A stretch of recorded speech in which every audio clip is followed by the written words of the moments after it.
नाज़रीन न्यूज़ 18 में आपका खैर मकदम और आप देख रहे हैं खबर दोपहर। नाज़रीन, नई तालीमी पॉलिसी के तहत स्कूली निसाब में बड़े पैमाने पर तब्दीली की तजवीज़ पेश की गई है। स्कूली निसाब में तरमीम करने के लिए तश्कील दी गई कमेटी की गुज़िश्ता दिनों मीटिंग हुई। इस मीटिंग में नई पॉलिसी के नुकात पर तबादला ख्याल किया गया। कस्तूरी रंगन की क़यादत वाली इस कमेटी में नेशनल बुक ट्रस्ट के सदर गोविंद प्रसाद शर्मा भी शामिल हैं। गोविंद शर्मा का कहना है कि मौजूदा निसाब में शिकस्त का अहाता ज़्यादा किया गया है, मज़ाहमत पर कम तवज्जो दी गई है। इनका कहना है कि नए हक़ाइक़ की रोशनी में असर नौ स्कूली निसाब की किताबें लिखी जानी चाहिए। गोविंद प्रसाद के मुताबिक तरमीम शुदा किताबें ऐसी होनी चाहिए जिससे समाजी हम आहंगी और कौमी वक़ार को फ़रोग़ देने में मदद मिले।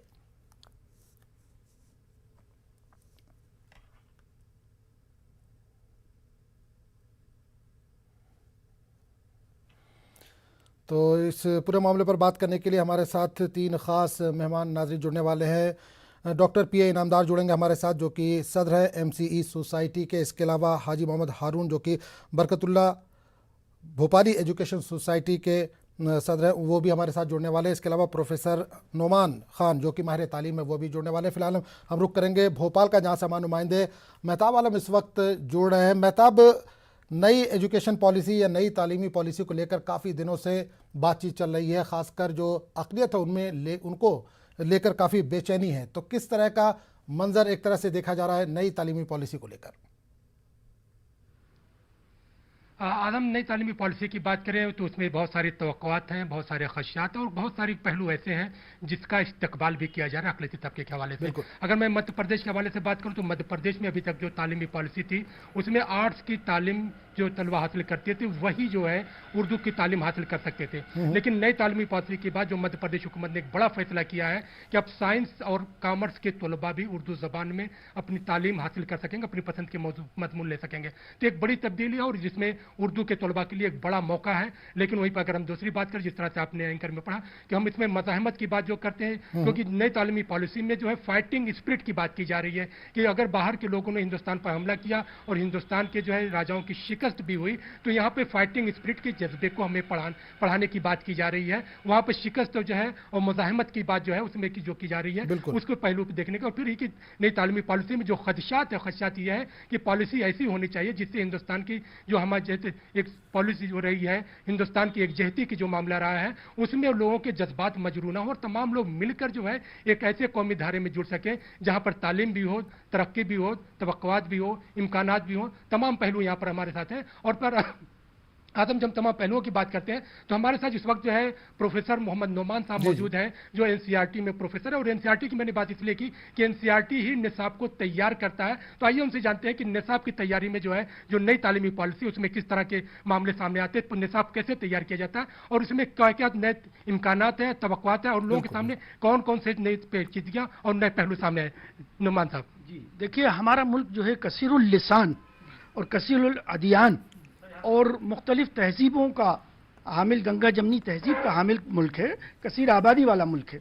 तो उस मुल्क में ज़ाहिर है कि मसाइल भी बहुत हैं और सबसे बड़ी चीज़ ये कि इलाकाई और मकामी ज़बानें भी, बोलियाँ भी बहुत हैं, कल्चर भी है, मज़ाहिब भी हैं। तो इस एतबार से हमारे यहाँ बड़ी रंगारंगी है, बड़ा तनव्वुह है और बड़ी सब मिलजुल कर एक साथ रहते हैं और एक यानी कि सबसे बड़ा जमहूरी मुल्क भी है।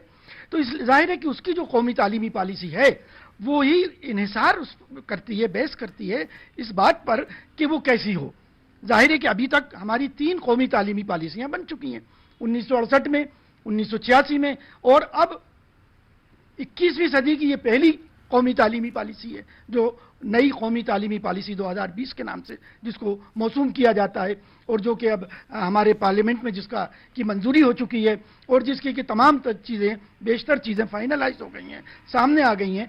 तो NCERT जो कि स्कूल एजुकेशन में ही काम करता है, वो जो ऐसा इदारा है, यानी यूनिवर्सिटीज़ तो बहुत हैं लेकिन स्कूल एजुकेशन में काम करने वाला तनहा इदारा जो है वो NCERT है, नई दिल्ली। कौमी इदारा है, कौमी सतह का इदारा है, पूरे मुल्क के लिए वो तमाम सब्जेक्ट्स में, तमाम जमातों के लिए वो दरसी या निसाबी किताबें बनाता है।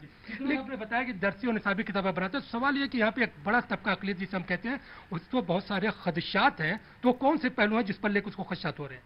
देखिए, कोई भी नई चीज़ आती है, ये बिल्कुल फितरी बात है, नफ्सियाती अमल है। पता नहीं क्यों कि नई चीज़ों को लोग थोड़े से शक की निगाह से देखते हैं। और ये थोड़ा सा कभी कभी सियासी भी हो जाता है और कभी कभी कुछ प्रिजुडिस भी हो जाती है चीजें। देखिए, जब तक कि सारी चीजें सामने नहीं आ जाती तो आप ये नहीं कह सकते कि ये बहुत अच्छी है या ये बहुत बुरी है, या इसमें ये तवक्कात हैं या इसमें ये तवक्कात नहीं है, या इसमें ये शुबहात हैं या ये हमारे मेयार पर पूरी नहीं होती उतरती। ऐसा नहीं है। जो नई तालीमी पॉलिसी अभी आई है उसके जो सैलिएंट फीचर्स हैं, उसके जो रहनुमा उसूल हैं, उसकी जो खुसूसियात हैं, वो बहुत सी खुशाइंद हैं, बहुत सी काबिल इस्तकबाल हैं, बहुत सी बहुत अच्छी हैं। लेकिन ये सही है कि बास चीजों पर लोगों को शक है कि वो वाजे नहीं हो सकी हैं। बिल्कुल मेहताब, आपको यहाँ पर मैं रोकना चाहूंगा। हमारे साथ डॉक्टर पीए इनामदार और हाजी मोहम्मद हारून साहब भी जुड़ चुके हैं, उनके पास चलेंगे। सबसे पहले डॉक्टर पीए इनामदार, मैं आपके पास आना चाहूंगा। स्कूली निसाब में जो तरमीम करने की बात की जा रही है, उसके लिए जो एक कमेटी तश्कील दी गई थी हुकूमत की तरफ से, उसकी गुज़िश्ता दिनों मीटिंग हुई है। मीटिंग में जो तजावीज़ आई हैं उसको पेश किया गया, उस पर बातचीत भी हुई। क्या लगता है किस तरह की होगी नई एजुकेशन पॉलिसी और क्या ये एक्सेप्टेबल होगी?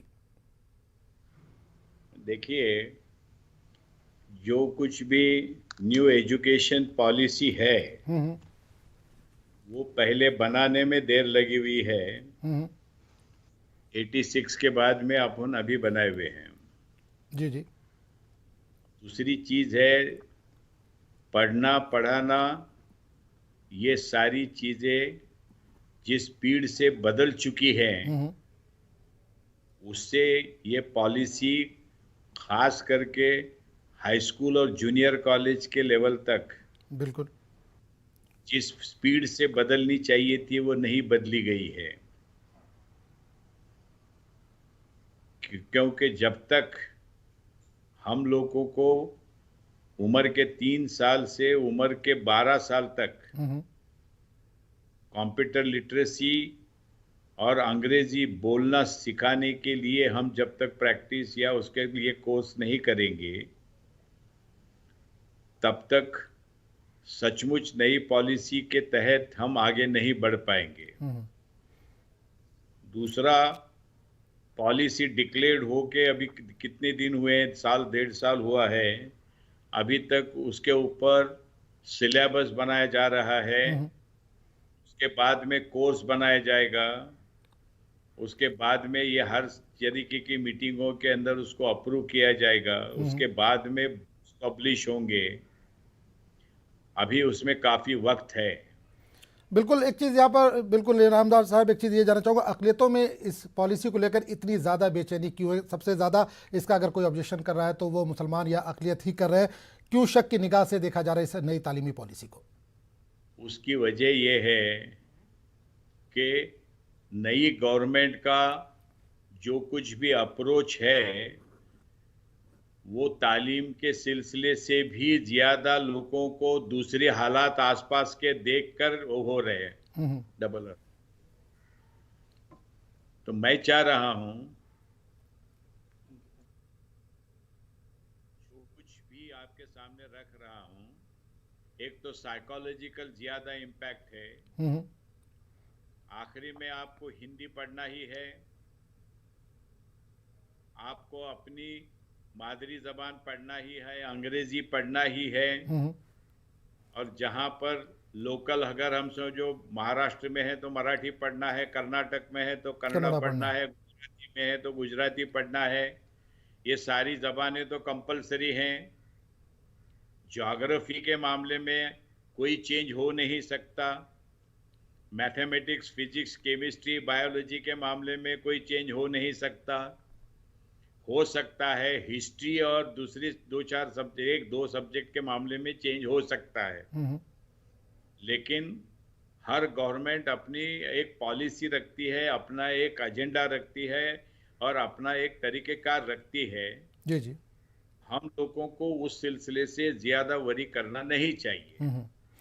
बिल्कुल बिल्कुल। इनामदार साहब, आपके पास लौटूंगा क्योंकि एक बड़ा इदारा आप चलाते हैं। प्राइवेट इदारे पर इस बिल का या इस तरमीमशुदा जो पॉलिसी है इसका क्या असर पड़ेगा, इस पर हम बात करेंगे। हमारे साथ हाजी मोहम्मद हारून साहब भी जुड़ चुके हैं। हारून साहब, जानना चाहूँगा कि नए हक़ाइक़ की रोशनी में तारीख़ को दोबारा लिखने की बात कही जा रही है, क्या मतलब निकाला जाए इसका?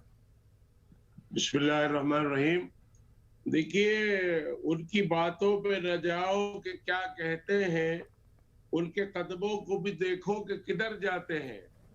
बात जो जिस तरह का प्रोपेगेंडा और जिस तरह की पब्लिसिटी वो लोग करते हैं नई तालीमी पॉलिसी के नाम पर, जो अभी मेरी मालूमात में आई है कि रामायण, गीता, वेदांत पढ़ाया जाएगा, तो सवाल ये है कि आप सिर्फ एक मजहब की तालीम कैसे देंगे, दूसरे मजहबों की तालीम क्यों नहीं देंगे? और इन बातों को फिरका परस्ती के लिए इस्तेमाल करते हैं। मुसलमान तो पहले से वेद और गीता और कुरान और रामायण सब पढ़ते आए। मेरे पास अभी मौलवी इस्माइल साहब की बहुत अच्छी किताब चौथी मौजूद है, उसमें सीता जी के ऊपर बहुत बड़ा सबक मौजूद है। तो ये तो हम पहले से पढ़ते आए हैं, कोई दिक्कत नहीं होती पढ़ने में। लेकिन अब जो नई पॉलिसी के तहत इसको थोपने की कोशिश हो रही है, और हम हमारे सूबे में देखते हैं कि बहुजन मंत्र होगा, सूर्य नमस्कार होगा, रामायण पढ़ाई जाएगी, रात दिन इनके मिनिस्टर ऐसे बयानात देते रहते हैं। तो सवाल इस बात का है कि क्या इन तालीमी पॉलिसी, ठीक है आज कंप्यूटर का जमाना है, अंग्रेजी इंटरनेशनल लैंग्वेज है, मादरी जुबान है, इस पे कोई शक नहीं, अगर इस पे कोई अच्छा काम होता है तो होना चाहिए। लेकिन इसके बहाने से दूसरे मजहब की हमारे ऊपर लादने की कोशिश की जाएगी, तो हम उसकी मजम्मत करते हैं, उसको पसंद नहीं करते। बिल्कुल मेहताब भाई, आपके पास आना चाहूँगा। डॉक्टर प्रोफेसर नुमान साहब आपके साथ मौजूद है। एनसीईआरटी के निसाब की बात इससे पहले आप कर रहे थे, तो जिस तरह से हारून साहब ने कहा कि एक मजहब की तालीमात को थोपने की कोशिश की जा रही है या कोशिश की जाएगी इसके ज़रिए, तो इस सिलसिले में जो नुमान साहब है उनका क्या कुछ कहना है? आदम, मैं बता दूं कि जो मजहबी तालीम का मामला है वहाँ पर वो ऑप्शन कंपलसरी नहीं बल्कि ऑप्शनल है, आपके इख्तियार पर है, आपकी चॉइस पर है, आप उस तालीम को हासिल कर सकते हो। फिर डॉक्टर पीए नामदार साहब ने जो बात कही कि जो लोग भी हुकूमत में आते हैं उनका एक एजेंडा होता है, सियासी नजरिया होता है, वो लोग अगर आते हैं कुछ चीज़ों को इम्प्लीमेंट करते हैं, अगर तब्दीली होगी भी वो तारीख में कर सकते हैं। तारीख में जो है जहाँ पर शिकस्त और मजाहमत की बात जो पढ़ाने की हो रही है कि शिकस्त पर ज़्यादा नहीं मजाहमत पर ज़्यादा जोर हो रहा है, वहाँ पर है, लेकिन तारीख को बदला नहीं जा सकता है। तुम शहरों के नाम तब्दील कर सकते हैं लेकिन तारीख वही रहेगी जो हमेशा रहेगी। हिंदुस्तान में नहीं पढ़ाई जाएगी, दूसरे मुल्कों में पढ़ाई जाएगी, लेकिन हमारा फोकस जो तालीम हासिल करने का है वो तब्दील होना चाहिए कि वक्त के बदले हुए तकाजे में हम किस तरह से अपनी तालीम नजरियों। बिल्कुल, हारून साहब ने जो सवाल उठाया है कि मजहबी किताबें जो पढ़ाई जाएंगी या मजहबी चीजों के बारे में जो बताया जाएगा, दूसरे मजहब के बारे में किस तरह से बताया जाएगा, इस पॉलिसी में किस तरह से उसको शामिल किया जाएगा, मैं ये जानना चाह रहा हूँ किस तरह से ये शामिल किया जाएगा उसमें। नई जो तालीमी पॉलिसी आ रही है उसमें एक मजहब को जो है बालादस्ती की बात हो रही है, उसको पढ़ाने के बाद फिर इसमें दूसरे मजहब के बच्चों के लिए क्या रहता है? हमारा मुल्क तो सेकुलर मुल्क है ना, हमारा कॉन्स्टिट्यूशन जो है वो सेकुलर है, सेकुलरिज्म पर है, इन्हिसार करता है। तो सवाल ही नहीं है कि किसी एक, और फिर हम तो कसीरुल अदियान है, मुख्तलिफ मज़ाहिब और तहजीबों का मुल्क है ये, तो किसी एक तहजीब किसी एक मजहब की बात तो हो भी नहीं सकती और होना भी नहीं चाहिए।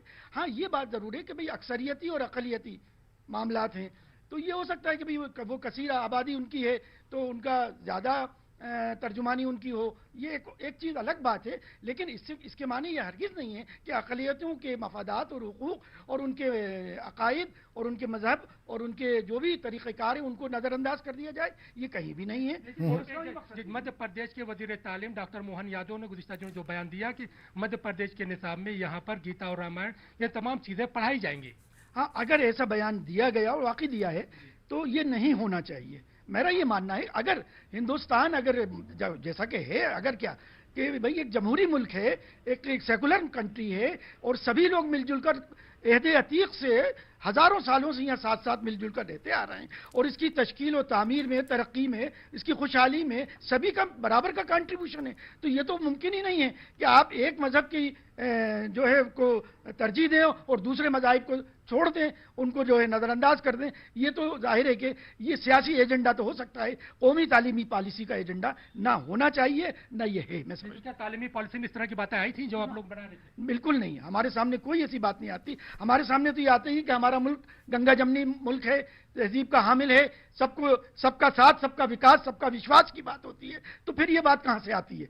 ये हम नहीं कहते, ये हमारे प्राइम मिनिस्टर साहब भी कहते हैं और दूसरे लोग भी कहते हैं, तो फिर सवाल ही नहीं है। और हमारा कॉन्स्टिट्यूशन क्या कहता है ये कहने की, बताने की जरूरत बिल्कुल नहीं है। आप तो उसमें एनसीईआरटी में रहे हैं और उसमें निसाब बनाया जाता है, क्या इस तरह की बातें वहां पर आई? एनसीईआरटी में इस तरह की बातें बिल्कुल भी नहीं आती।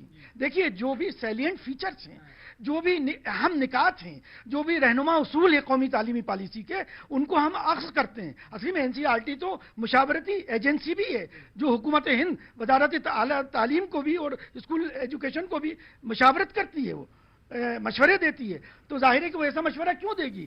वो तो जाहिर है कि जो मशवरे देती है वो वही मशवरा है जो जमहूरी नुक्ता नज़र के हामिल होते हैं, जो कि हमारे सेकुलरिज्म के हामिल होते हैं, जो कि हमारे कॉन्स्टिट्यूशन के तहत होते हैं। उसमें एनसीईआरटी एक कौमी इदारा है, वो अब कोई किसी निजी जागीर नहीं है किसी की कि वो अपनी तरफ से कोई बात कह दे। वो वही बात कहेगी जो कॉन्स्टिट्यूशन कहेगा, वो वही बात कहेगी जो हमारी बिल्कुल बेताब, आपको यहाँ पर रोकना चाहूंगा।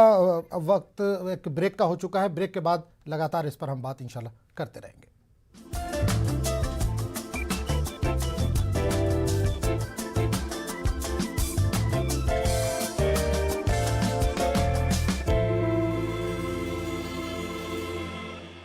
न्यूज हेडलाइंस के प्रायोजक पेट सफा आयुर्वेदिक जून, पेट सफा हर रोग दफा।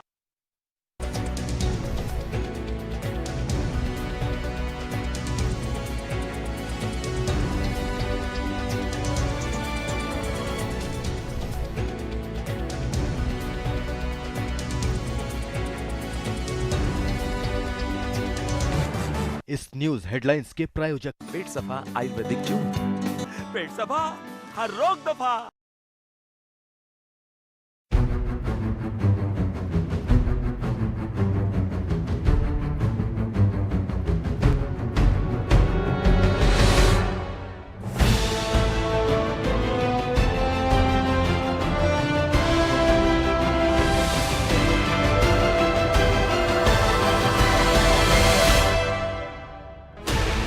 Sixteen channels, 15 languages, 26 states, 1,200 plus reporters, 66.9 crore viewers. India's largest news network, News 18 Network.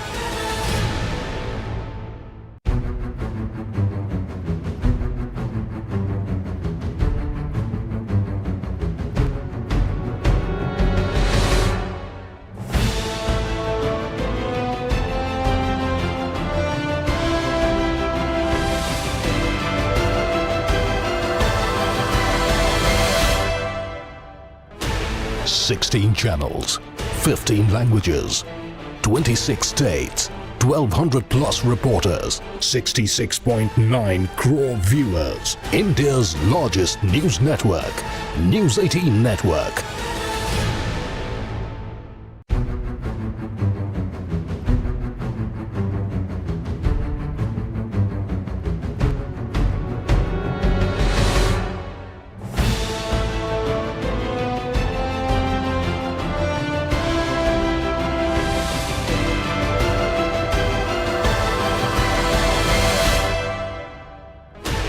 Sixteen channels, 15 languages, 26 states, 1,200 plus reporters, 66.9 crore viewers. India's largest news network, News 18 Network.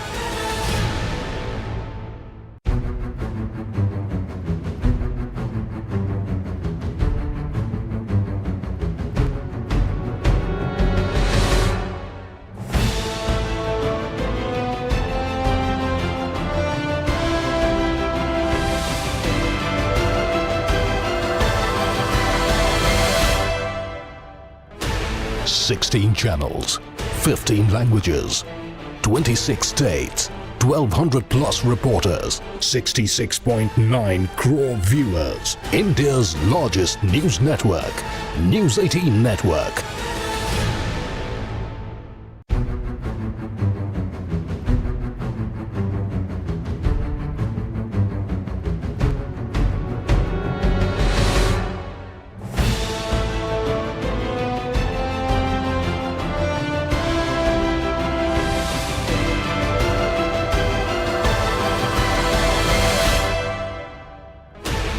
Sixteen channels, 15 languages, 26 states, 1,200 plus reporters, 66.9 crore viewers. India's largest news network, News 18 Network.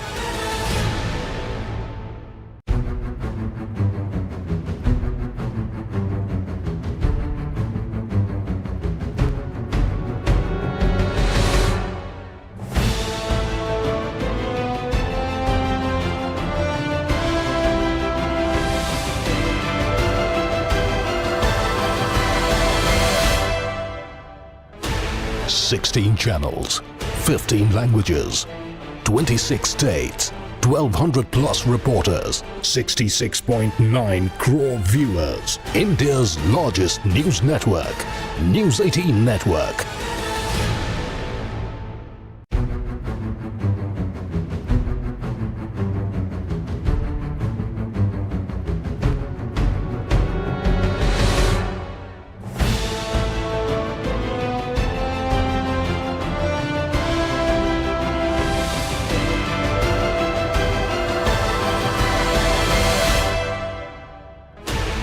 Sixteen channels, 15 languages, 26 states, 1200 plus reporters, 66.9 crore viewers. India's largest news network, News 18 Network.